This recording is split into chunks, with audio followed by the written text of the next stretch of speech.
नमस्कार दोस्तों, मैं हूं रामेंद्र सिंह चौहान। धड़कन बता रही है कि जीत आसान नहीं है। जी हां, 2024 का लोकसभा चुनाव विपक्ष के लिए बेहद कठिन है, बेहद मुश्किल है। यूपी में जिस तरह से समाजवादी पार्टी 2 कदम आगे बढ़ने के बजाय 4 कदम पीछे हट गई है, उससे साफ जाहिर है कि चुनाव हारने का डर सता रहा है विपक्ष को। समाजवादी पार्टी के मुखिया अखिलेश यादव मध्य प्रदेश में जो फजीयत हुई, समाजवादी पार्टी की कांग्रेस ने जो फजीयत की, उससे अखिलेश की भौहें तीर कमान हो गई थी। अखिलेश ने साफ तौर पर कहा था कि कांग्रेस बेईमान पार्टी है, धोखेबाज पार्टी है, कांग्रेस को वोट ना दें। मध्य प्रदेश में घूम घूम कर चुनाव प्रचार किया था। उस दौरान अखिलेश यादव का साफ कहना था कि कांग्रेस पार्टी धोखेबाज है, उसे कतई वोट ना दें।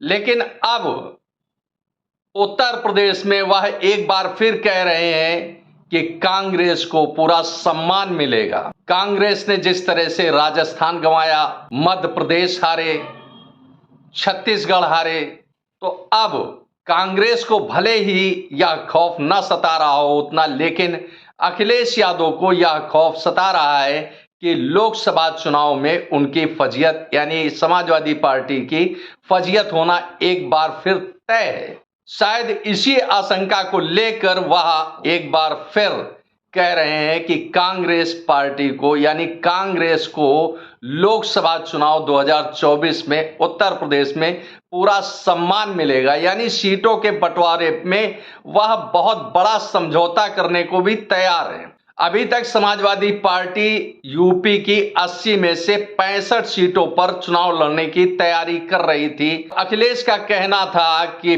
65 से पीछे वह नहीं हटेंगे और जहां उसकी स्थिति मजबूत है वहां वह दमदारी से आगे बढ़ेंगे। यानी समाजवादी पार्टी की यूपी में अपनी अच्छी स्थिति है, जबकि मध्य प्रदेश में उसकी स्थिति अच्छी नहीं थी। तो राजनीतिक हैसियत देखकर सीट के बंटवारे की बात करने वाले अखिलेश अब पीछे हट गए हैं अपने ही फैसले से, जबकि कांग्रेस ने अभी तक यूपी के बारे में कोई आवाज नहीं उठाई है। बल्कि यूपी के जो प्रदेश अध्यक्ष हैं अजय राय, वह भारत जोड़ो यात्रा की तर्ज पर अब यूपी जोड़ो यात्रा करने जा रहे हैं। शायद अजय राय का साफ साफ इरादा है कि हम समाजवादी पार्टी के साथ चलने में गुरेज करेंगे। वहीं बहुजन समाज पार्टी की मुखिया मायावती ने अपना उत्तराधिकारी घोषित कर दिया है। अपने भतीजे को, आकाश आनंद को मायावती ने अपना उत्तराधिकारी बनाया है। मायावती की यह रणनीति खास तौर से अपने बिखरते दलित वोट को संभालने की है, दलित वोट को एकजुट करने की है। तो इस तरह से समाजवादी पार्टी अपने ही कथन से पीछे हट रही है, बार बार उसे डर सता रहा है। यानी अखिलेश यादव की धड़कन बता रही है कि वह लोकसभा चुनाव 2024 में कोई करिश्मा नहीं करने जा रहे हैं, ऐसा लग रहा है उनकी बातचीत से, क्योंकि डर सता रहा है चुनाव हारने का। इसीलिए वह नहीं चाहते हैं कि वोट बैंक बिखरे, यानी विपक्ष का वोट बैंक बिखरे, या वह नहीं चाहते। क्योंकि अगर वोट बैंक बिखरेगा, चाहे वह बहुजन समाज पार्टी हो, कांग्रेस हो और समाजवादी पार्टी, अगर 3 प्रत्याशी होंगे विपक्ष के, तो लाजमी है कि भारतीय जनता पार्टी की जीत बहुत बड़ी आसान हो। भाजपा की इसी जीत को समाजवादी पार्टी यानी अखिलेश यादव रोकना चाहते हैं और इसके लिए वह हर संभव समझौता करने को तैयार हैं, चाहे वह कांग्रेस हो या कोई अन्य दल हो। अब कांग्रेस के सामने एक और नई मुसीबत खड़ी हो गई है कि विधानसभा चुनाव में कांग्रेस ने राजस्थान में अशोक गहलोत और मध्य प्रदेश में दिग्विजय सिंह और कमलनाथ को सामने रखकर चुनाव लड़ा और चुनाव हार गए। इसी के साथ नरेंद्र मोदी और अमित शाह की जोड़ी ने एक जो दांव चला है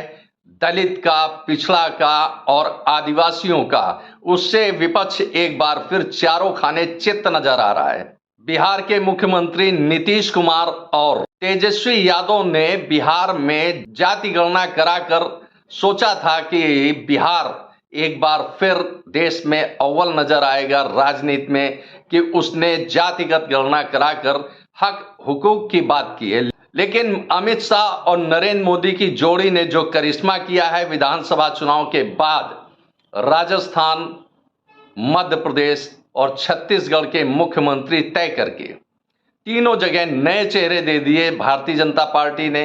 राजस्थान में वसुंधरा राजे सिंधिया को दरकिनार कर भजनलाल शर्मा को मुख्यमंत्री बना दिया। इसी तरह से मध्य प्रदेश में शिवराज सिंह चौहान को दरकिनार कर मोहन यादव को कुर्सी पर बिठा दिया। छत्तीसगढ़ में नया चेहरा लाए, आदिवासी चेहरा लाए, यानी भारतीय जनता पार्टी आदिवासी चेहरा लाई विष्णुदेव साय को।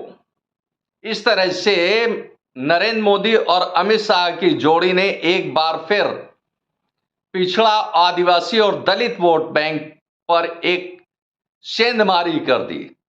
हालांकि यह विजय हासिल करना चाहते थे नीतीश कुमार और मायावती कि दलित, आदिवासी और पिछड़े उनके वोट बैंक हैं, लेकिन नरेंद्र मोदी और अमित शाह ने जिस तरह से नए चेहरों को मौका दे दिया है, चाहे वह राजस्थान हो, चाहे मध्य प्रदेश हो या छत्तीसगढ़ और मध्य प्रदेश में आदिवासी और पिछड़े को कुर्सी सौंपकर विपक्ष के एजेंडे पर पानी फेर दिया। जिस तरह से मध्य प्रदेश, राजस्थान और छत्तीसगढ़ में नए चेहरों को मौका दिया है भारतीय जनता पार्टी ने, भारतीय जनता पार्टी के इस फैसले से कांग्रेस को परेशानी में डाल दिया। अब कांग्रेस में यह आवाज उठने लगी है कि नए चेहरों को मौका दिया जाए, क्योंकि चाहे वह मध्य प्रदेश हो, राजस्थान, कांग्रेस पुराने चेहरों पर वरिष्ठ जनों के सहारे चुनाव लड़ी, आखिर में उसे पराजय का सामना करना पड़ा, यानी चुनाव हार गई। राजस्थान में अशोक गहलोत और मध्य प्रदेश में दिग्विजय सिंह, कमलनाथ चेहरा थे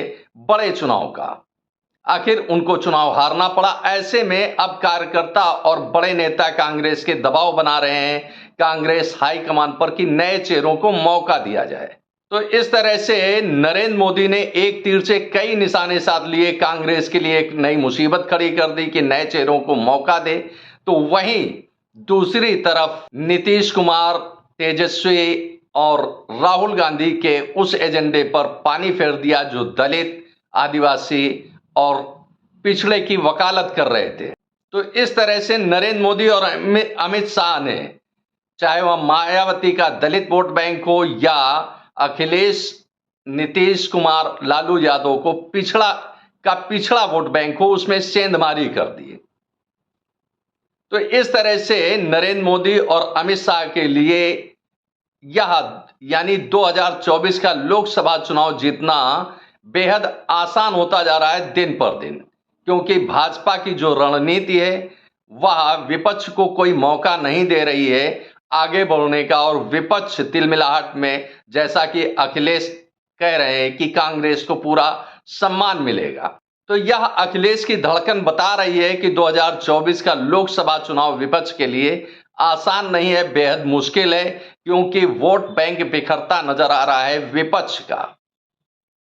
आपने इस वीडियो को देखा, आपको यह वीडियो कैसा लगा कमेंट बॉक्स में हमें अवश्य बताएं।